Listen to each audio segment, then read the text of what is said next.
What's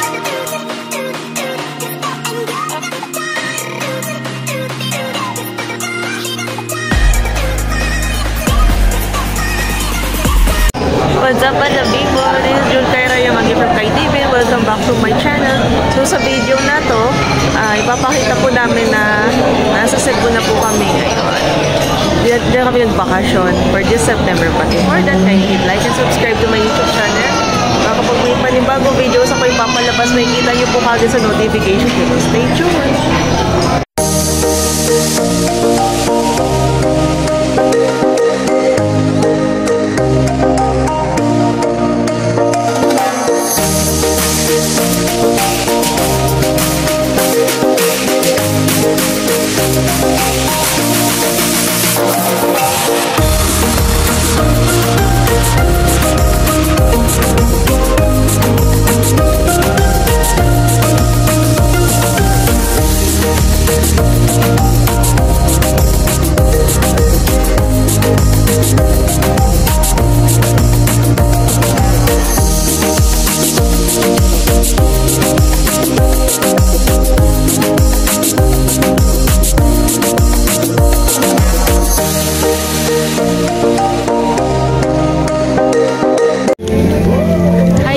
Nandito po kami ngayon sa 10,000 Roses dito sa Cebu.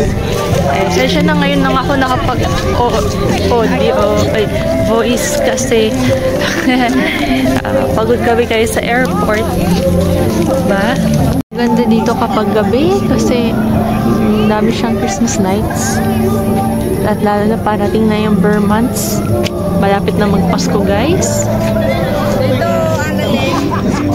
A few moments later. Hi guys, so nandito po kami ngayon sa Monimoco Samgyupsal restaurant dito sa Cebu.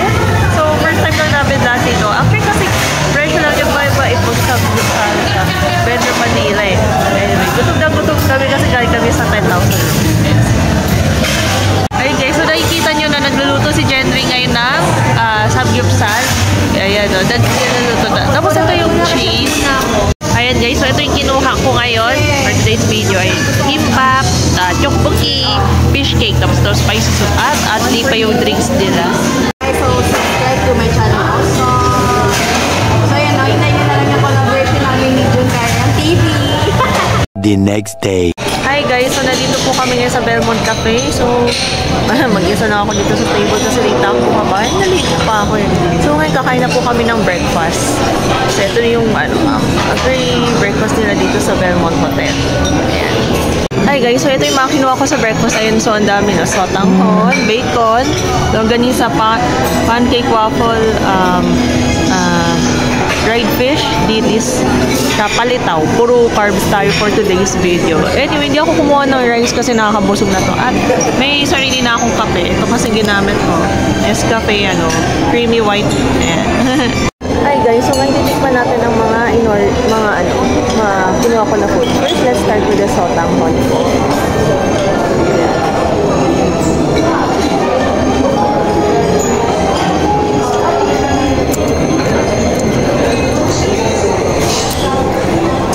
Matamis konti yung sotanghon nila, pero sakto lang yung alat at tamis.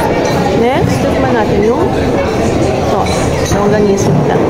Inumbisa ko yung alat para mas may may appetite. Kasi pag inuna ko yung tamis, baka yung mawala ng ako ng gana.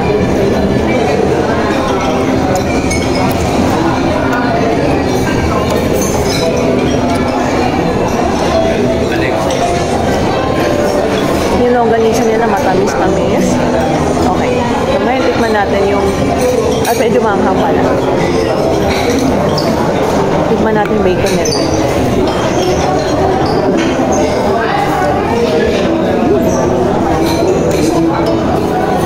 Buti pa dito yung bacon nila chewable. Kaya sa iba, matigas yung bacon nila. Pero dito malambot. Next, doon tayo sa tamis. Tikman natin yung palitaw.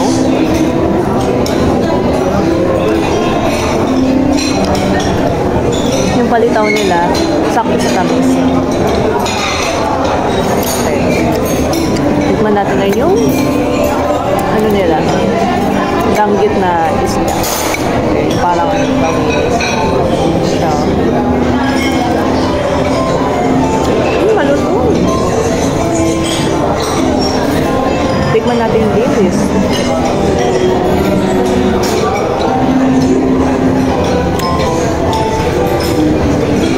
Malat tayo yung dilis.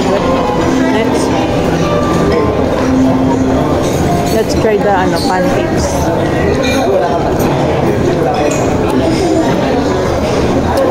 Yung pancake nila medyo bland lang yung lasa. Thank you, ma'am. Ano kami? Last naman yung waffles.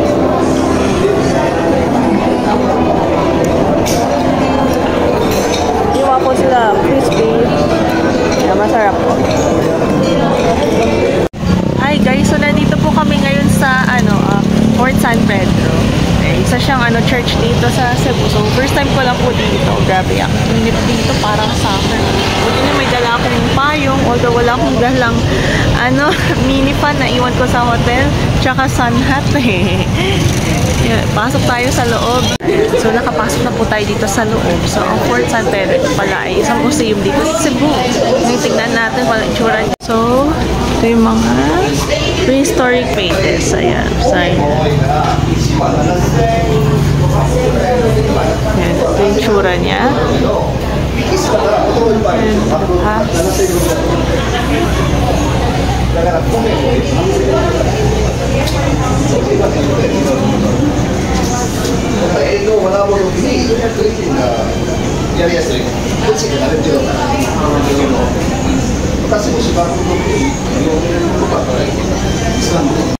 kay Ferdinand Magellan.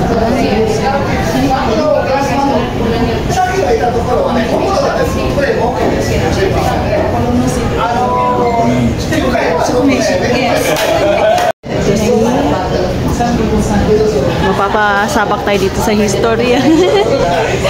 Yeah. Tayo guys. Ayan.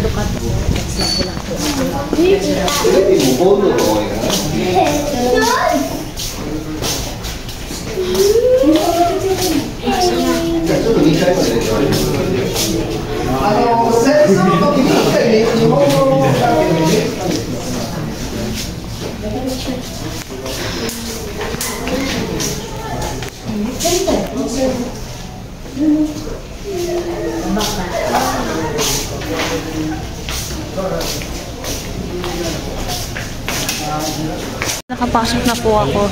Grabe. Madilim pala sa loob. Ayun, nakikita mo yung mga historic people dito. Pagpasok natin dito, may entrance fee pala. So, since PWD ako, naka-discount po tayo. 24 pesos lang for PWD and seniors. And kapag student. Pero pag regular, 30 pesos. So, nag-picture kami dito kayo ng mga with friends ko. So, grabe, ang silaw talaga dito. Pero para siyang park dito sa labas, no? Pero hindi maganda pumunta dito pag tag-ulan. At least nabuta po namin na ay good weather. Yan po guys. Pala nagtitinda dito ng fruits and fruit shake. Guys, so nandito na po tayo sa Magellan's Cross. Ayan. Ito yung scholarship. Colegio de Santo Niño. Ito yung tour na Magellan's Cross. So, pasok po tayo sa loob. Ayan. Ito yung tour na Magellan's Cross.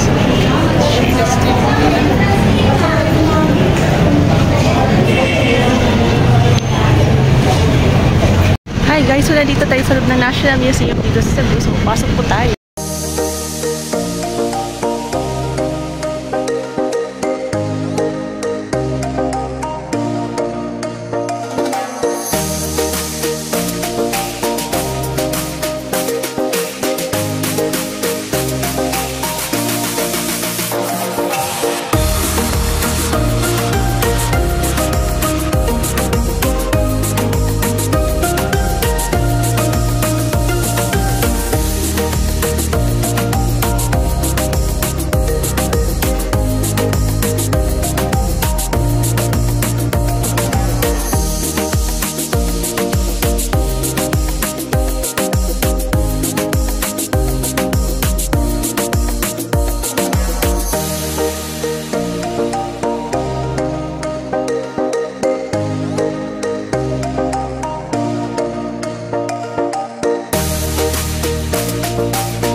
few inches later. Ay guys, so ngayon pupunta na po kami sa SM Seaside.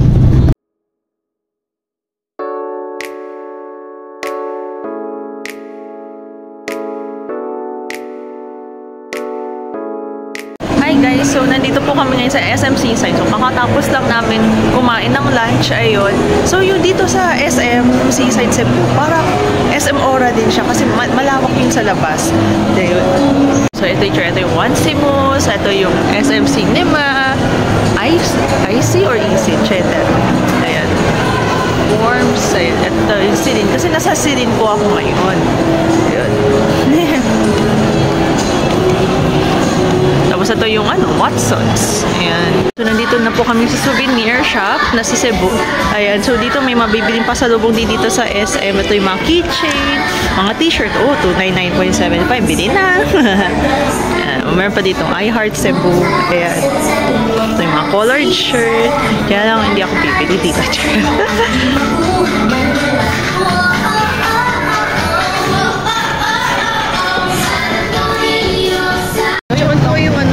Longest bridge sa Mindanao. Nature na, season. Linis ng tubig dito. So, dito, dumaan kami dito sa longest bridge. Ayan.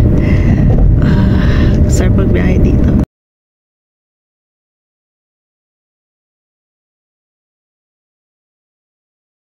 Meanwhile, Hi guys, so nandito na po tayo sa pool area ng Belmont Hotel.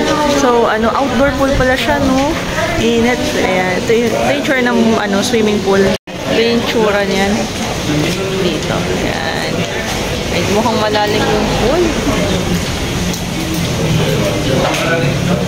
Tapos mamaya pakita ko po yung sauna. Hi guys, so nandito na po kami sa CR. So dito pala yung sauna. Ayun, so hindi po pwede siya ipasok ng phone na to kasi baka masira, mahirap na. Anyway, masaya yung swimming pool. Masaya yung swimming kayo na. Yun. a few inches later. Hello guys! So for today's dinner, dito kami ngayon sa Cebu Best Ricos Lechon. Kasi one of the best products nila dito sa Cebu is lechon. And so, i-vlog ko na lang mamaya kung ano mga na-order namin. Okay. So right now, ang lakas-lakas po ng ulan dito. Ayun, buti na lang may dala po kaming payong. Hi guys, so nag-order po kami nitong red iced tea. Medyo matamis-tamis siya, pero ayos lang. So nag-order po kami ng pancit canton, tapos nag-order din kami ng pandan rice, although wala siyang pandan leaves, tsaka etong sinigang na hipon. Tapos mamaya darating na yung order namin na adobong kangkong, tsaka sisig. At ito naman yung lechon sisig nila, diba? Nag-season pa. Tapos nag-order din po kami ng adobong kangkong. At nag-order din po kami ng fried chicken. Okay, so ngayon, ang una kong titikman ay yung sinigang na hipon. Ayan, hinimay ko na siya. Nag-deshell na ako para tuloy-tuloy na pag kumakain ako.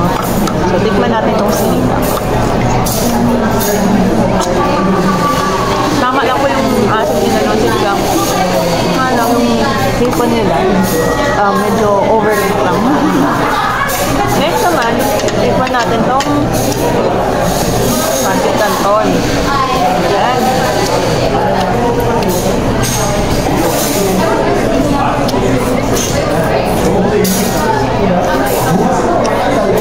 Yung pancit canton nila, sakto lang ba?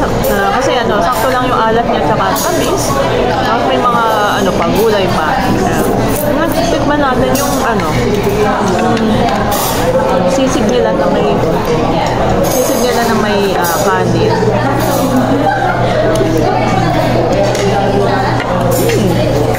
Tama lang yung anghang niya. Ngayon, tikman natin yung kanilang fried chicken. Yung mga kasama ko, sinawsaw nila sa kasi. Pero ako kasi, mas gusto ko sausaw sa suka. Masarap ang suka nila dito. Tama lang ang asin at anghang. Ayun. Nasawsaw ko. Ayan. Tikman natin.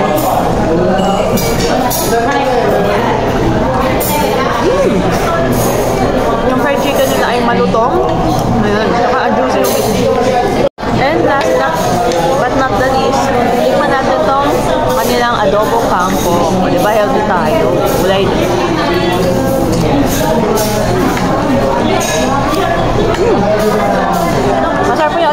Kasi sakto lang yung alat niya. Tsaka tamis. Tsaka may mga fried garlic. The next day. Hi guys! Good morning! So time check po tayo. It's already 6:31 a.m. So nandito po kami ngayon sa Mactan Beach. Ayun. So since maaga pa naman, wala pa naman sunrise. So hindi pa naman kami masa-sunburn agad. At tsaka syempre nag-sunblock po kami. Tsaka for today's video, naka-rash guard po ako. So, pakita ko sa inyo yung itsura ng beachfront dito sa Belmont Hotel. Itsura ng beach, di ba? Wala pang sun.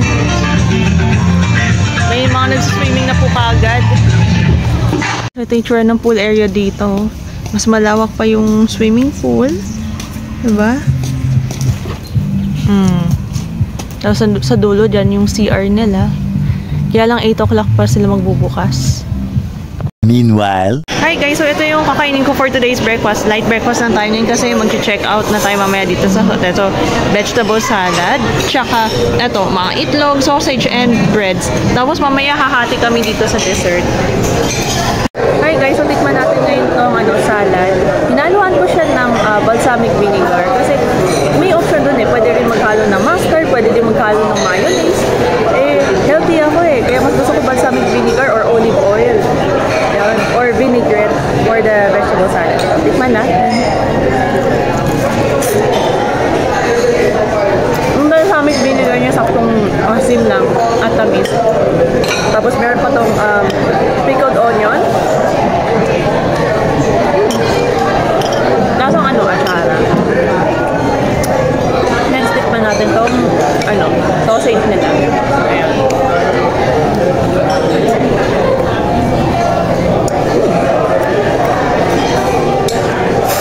Yung sausage nila medyo maalat kasi sausage na hindi nga tulong ganito eh. Next is side of egg.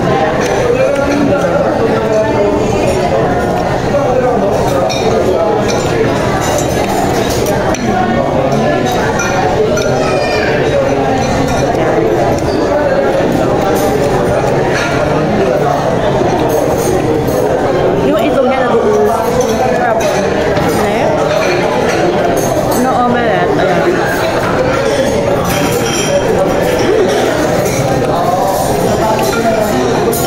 Yung itlog niya ay fluffy. Malambot-lambot. Tapos ngayon, ito tikman natin. Yung tinapay na may blueberry gum.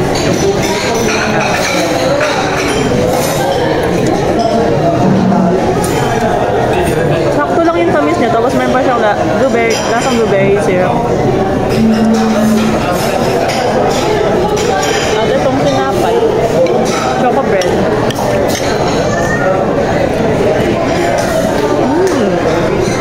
Sakto lang din yung tamis ng choco bread nila. Yun, so hindi ako nag-rice or noodles kasi bawal mabusog sa airport. Mayroon na. A few inches later. Hi guys, so kaka-check out lang namin sa hotel. So far, all clear naman na kami. Ayun. So, yun lang. May pupunta na kami sa airport. A few moments later. Hi guys, so nandito po ako ngayon sa Jollibee Airport, dito sa Mactan Airport na yun. Dito ako kain ng lunch, pero ang in-order ko lang dito ay ice cream lang kasi marami pang leftover. Yung mga kinain namin kagabi. Pero pakita ko na yung kakainin ko for today's video. So ito yung mga kakainin ko, leftover na kanin, pancit canton, adobo kangkong, tsaka ito yung sinigang. Tapos ayan, ito yung sundae ice cream. Actually guys, busog pa ako eh. Dahil magaan yung breakfast ko. Pero mabilis talaga akong busog. Tsaka inaantok pa po ako. So kita mo na may eye bags ko na napakalaki. Anyway, so thank you for watching po guys. So gusto niyo pa po panoorin mga ibang latest videos ko, just like and subscribe to my YouTube channel para kapag nakikita niyo po para makita niyo po kagad sa notification at pinutin niyo po yung bell. Okay, so yun lang po. Goodbye, God bless.